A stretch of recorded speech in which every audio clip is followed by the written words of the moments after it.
আবাস যোজনায় দুর্নীতির অভিযোগে বিদ্ধ তৃণমূল। দেশে প্রধানমন্ত্রী আবাস যোজনা হোক বা রাজ্যের বাংলার বাড়ি প্রকল্প, কাটমানির বিনিময়ে আবাস যোজনার টাকা মেলার অভিযোগ উঠে এসেছে বারবার। এবার ফের আবাসের টাকা বাবদ কাটমানি তোলার অভিযোগে গ্রেফতার উত্তর দিনাজপুরের ইসলামপুরের তৃণমূল আহ্বায়ক শাহনওয়াজ আলম। তৃণমূলের অভিযোগ, একদিকে যেমন মুখ্যমন্ত্রী নিষেধাজ্ঞার পরও বাড়ি বাড়ি তোলাবাজি করতে যান অভিযুক্ত শাহনওয়াজ, ঠিক তেমনই সাধারণকে উস্কানোর অভিযোগও ওঠে তার বিরুদ্ধে। শুধু তাই নয়, মুখ্যমন্ত্রী মমতা বন্দ্যোপাধ্যায়ের সম্বন্ধে কুরুচিকর মন্তব্য করেন। মুখ্যমন্ত্রীকে ক্রিমিনাল মাইন্ডেড বলে আখ্যা। সম্প্রতি সেই অডিও ভাইরাল হয়েছে সোশ্যাল মিডিয়ায়, যদিও সেই অডিওর সত্যতা যাচাই করেনি সিএন। 60,000 টাকা দিচ্ছে উনি, এই গল্পটা বোঝাতে চেয়েছিলাম।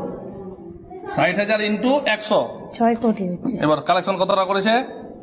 13 কোটি। আমাদের টাকাটা নিয়ে অর্ধেকটা পকেটে রাখলো, বাকিটা আমাদের দিল, বলছে আমি টাকা দিয়েছি। ইস, এটা হচ্ছে মমতার মাইন্ড। ঠিকই তো গো, বলো তো। আমাদের কাছ থেকে 13 কোটি টাকা নিল, আর টাকা দিচ্ছে আমাদের 6 কোটি। তারপরে আবার মাইকে বলছে আমি টাকা দিলাম, মোদি দেয়নি। মোদি টাকা দিচ্ছ না তুমি, আমি পকেট থেকে দিচ্ছি, আমার বাড়ি থেকে টাকা দিচ্ছি, টাকা তো আমাদেরই। মানে গরিব লোকের টাকা আবার গরিবকেই দিচ্ছে ঘুরে। এটা হচ্ছে মাইন্ড, ক্রিমিনাল মাইন্ড।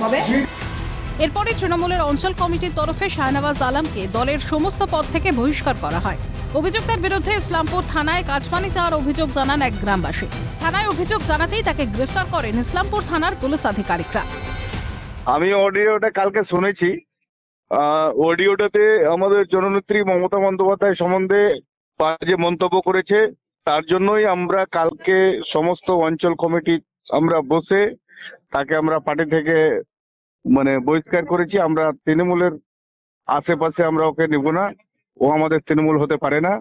আমরা হাইকমান্ডকেও জানিয়েছি, আমরা জেলা সভাপতিকে জানিয়েছি এবং আমাদের ব্লক সভাপতিকে জানিয়েছি।